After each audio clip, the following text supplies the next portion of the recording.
কুল ইয়া আইয়ুহাল কাফিরুন, এই সূরাটা কেউ একবার পড়লে তার আমলনামে আল্লাহ কোরআন 4 ভাগের 1 ভাগ তেলাওয়াত করার সওয়াব দিয়ে দেন। 7.5 পারা, কয় পারা? 7.5 পারা কতটুকু হয়? 4 ভাগের 1 না, 7.5 দুগুণে কত? 15। 3 7.5,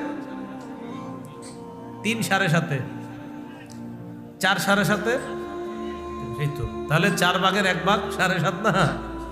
তো কুল ইয়া আইয়ুহাল কাফিরুন যদি কেউ একবার পড়ে তার আমল নামায় আল্লাহ কোরআনের 4 ভাগের 1 ভাগ তেলাওয়াত করার সওয়াব দিয়ে দেন।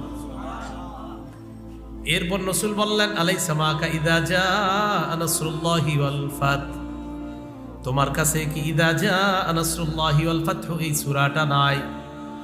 তুমি কি ইযা জাআ নাসরুল্লাহি ওয়াল ফাত এই সূরাটা তুমি পারো না? তিনি জবাব দিলেন এই সূরাটাও আমি পারি। নবী বললেন রুবুল কোরআন, এই সূরাটাও যদি একবার তেলাওয়াত করে